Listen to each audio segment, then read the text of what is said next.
No television show in American history has ever created as profound a cultural impact as Soul Train.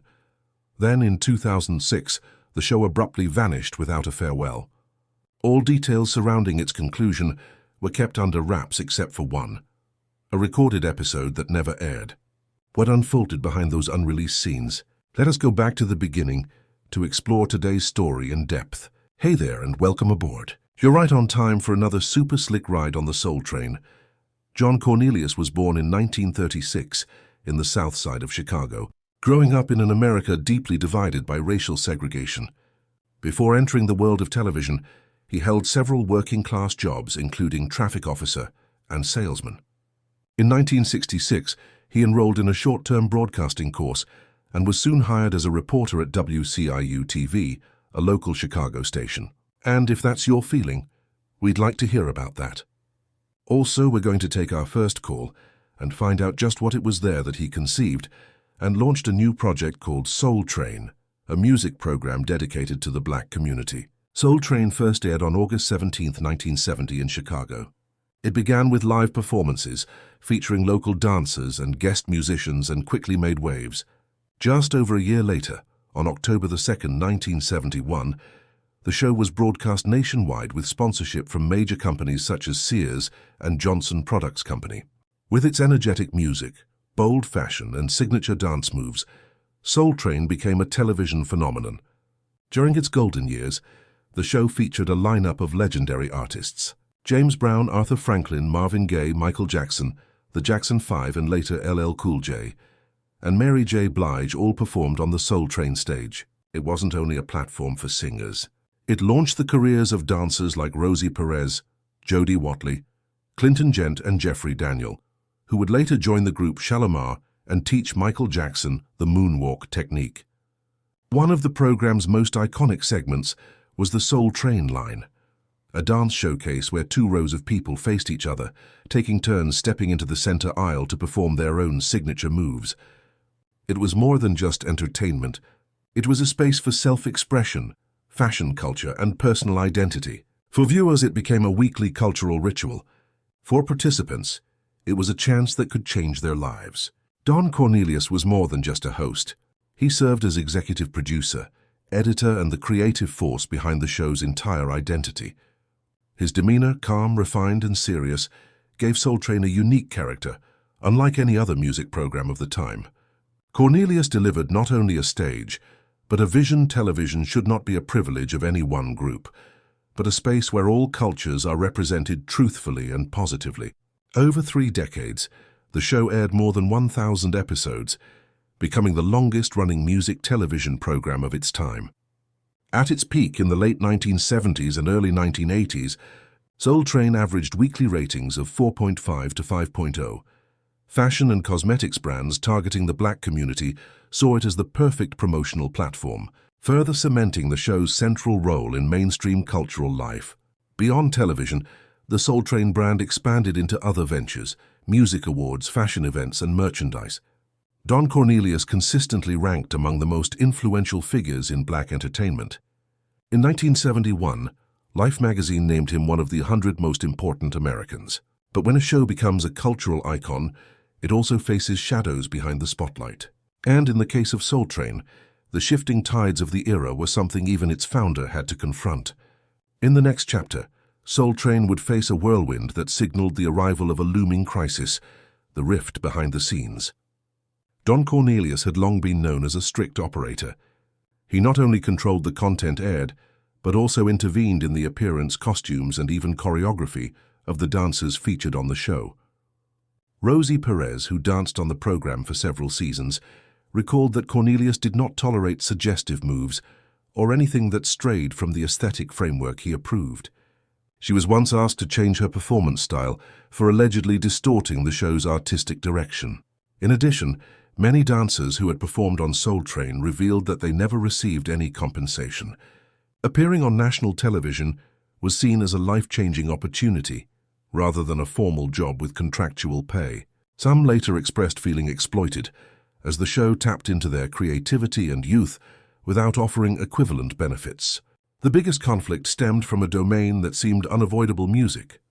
As hip-hop began to rise as a dominant trend in the late 1980s, Cornelius displayed a notably conservative stance. He believed the genre portrayed too many negative aspects of the black community, from language to violent imagery. In a 1992 interview, he stated bluntly, "I don't want my show to be overtaken by sounds that I don't believe represent anything positive." This opinion immediately sparked divided reactions. Many artists and music producers argued that Cornelius had fallen behind the times. New shows like Yo! MTV Raps and Rap City on BET quickly filled the gap left by Soul Train. Leading rap artists such as Tupac Shakur, Nas and Snoop Dogg rarely appeared on the show, a reality that drove younger audiences to tune in elsewhere. This divergence in content direction led to a clear decline in viewership. While the show still averaged ratings above 4.0 in the early 1980s, by the early 2000s, that number had fallen below 2.0. Local stations began rescheduling or replacing it with fresher, more appealing programs. In 1993, Don Cornelius officially stepped down as host, ending 23 years of consistent on-camera presence. The role was then passed on to new faces like Maestro Clark, Shamar Moore and Dorian Gregory. Although each brought their own energy, none could replicate the calm presence and symbolic authority that Cornelius had embodied. Attempts to revitalize the show by changing hosts, redesigning the stage, and inviting more hip-hop artists were largely seen as temporary fixes. The outdated content foundation, combined with patchy reforms, made it difficult for Soul Train to maintain its competitive appeal. Between 2003 and 2006, the number of episodes produced per season was cut back, and the production team underwent significant changes. The show's internal structure was no longer stable. Some longtime editors resigned. Technical staff moved on to other projects. Mounting production costs and outdated content raised questions among investors about the show's viability. As for Cornelius, he gradually disappeared from public events, nearly ceasing all public commentary. What was once a source of pride now seemed confined to memory. Soul Train continued to air weekly, but it was no longer a cultural cornerstone. Younger artists sought out other stages. New dancers didn't stay long. The program entered a state of stagnation. Then in 2006, during a period when the show had clearly lost its direction, an unusual taping session took place. No one ever disclosed what happened backstage, but from that point forward, Soul Train never returned. The episode banned forever. In March 2006, Soul Train entered what was supposed to be a routine taping session in Los Angeles. On paper, it was just another episode in the show's final season. But according to numerous accounts from those present that day, the atmosphere on set was unstable from the start. The production crew had been reshuffled at the last minute. The guest list was disorganized, and there were signs of a lack of direction from senior executives. Some sources claimed that Don Cornelius was backstage, although he no longer held an active production role. Longtime staff members said he openly showed disappointment with the program's current trajectory. The episode was scheduled to feature a rising hip-hop artist. However, the event began nearly an hour late due to disputes between the artist's representatives and the logistics team. A former editorial staff member revealed that the performance crossed visual boundaries traditionally upheld by Soul Train. It included provocative visual elements, choreography, and costumes that were deemed incompatible with the show's original vision.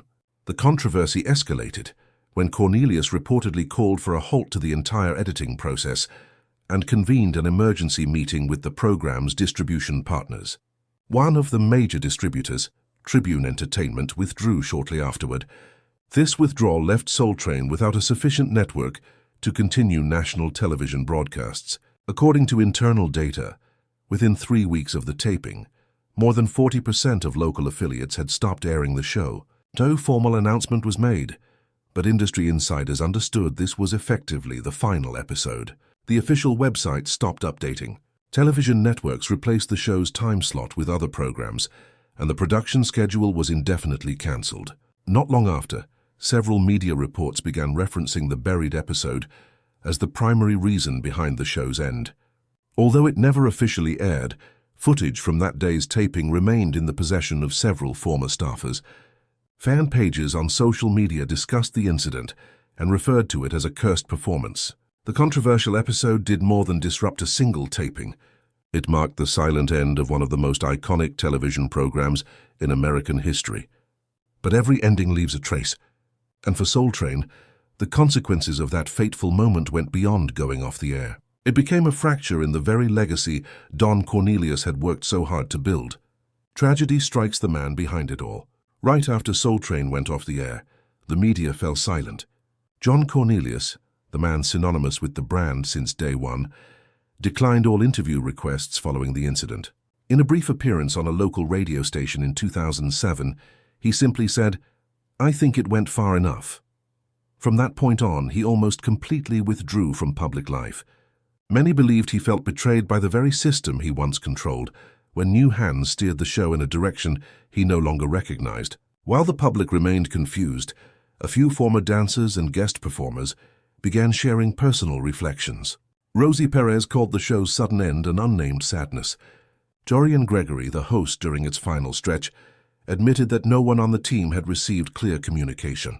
Many only realized the show was over when the internal taping schedule disappeared from the system. Independent media began digging deeper, publishing a series of analyses on the program's collapse. A 2008 article in Vibe magazine stated, "Soul Train wasn't cancelled because of ratings. It was cancelled because trust within fell apart." The Soul Train Awards, which had run annually since 1987, continued, but were separated from the original program's brand, though the awards were created by Don Cornelius. Control was fully handed over to BET in 2009. Subsequent ceremonies adopted a more modern tone and rarely referenced the show's golden years.